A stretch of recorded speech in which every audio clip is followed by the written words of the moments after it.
Dans l'épisode de Plus belle la vie du mercredi 12 janvier 2022, Kylian, Tim Rousseau, et Lola, Marie Malia, décident de faire grève. Ils en ont assez que François, Thierry Ragueneau, les exploite en les faisant travailler dans son bar.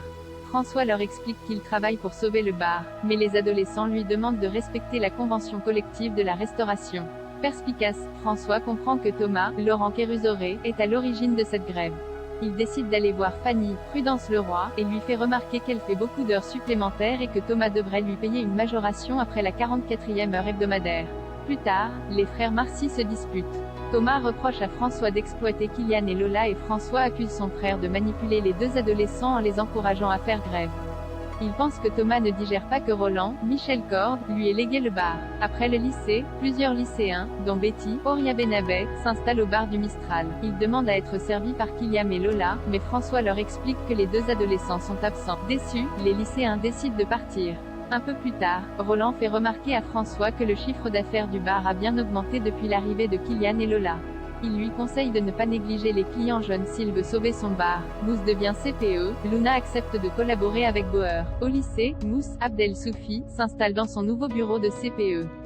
Le premier élève à frapper à sa porte est Bilal, KJEL Bennett, qui s'est encore fait virer du cours de France. Mousse lui demande d'aller s'expliquer auprès de Blanche, Cécilia Ornu, et de prendre les choses au sérieux. En effet, il risque son diplôme et son avenir en refusant de reconnaître ses torts. Sur le conseil du nouveau CPE, Bilal va voir Madame Marcy et lui présente ses excuses. Il lui confie qu'il traverse des moments difficiles et qu'il préfère jouer au clown pour dédramatiser. Blanche est touchée par la démarche sincère de Bilal. Elle félicite Mousse de l'avoir encouragé à s'exprimer. Le jeune CPE lui demande si elle va dorénavant être plus indulgente avec Bilal. Blanche ne demande pas mieux, mais cela dépendra de son attitude. Un peu plus tard, Bilal a un nouveau cours de français mais a oublié son exemplaire de Le Rouge et le Noir. Persuadé que Blanche va le mettre à la porte, l'adolescent se lève. Sa professeure se montre néanmoins compréhensive et lui demande de suivre la lecture avec son voisin. Sous la pression de Jean-Paul, Stéphane Hénon, et Ariane, Lola Marois, Luna, Anne Dessis, acceptent de piéger Bastien, Nicolas Berger-Vachon, afin de le blanchir. Les policiers lui remettent l'adresse de Philippe Talbot et lui demandent d'aller lui rendre visite avec Bastien. Le lendemain matin, Luna retrouve Bastien.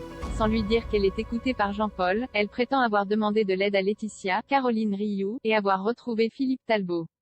Elle éteint ensuite son téléphone pour avoir un moment d'intimité avec Bastien. Bauer la soupçonne de dire toute la vérité à Bastien et décide d'aller la voir au Céleste.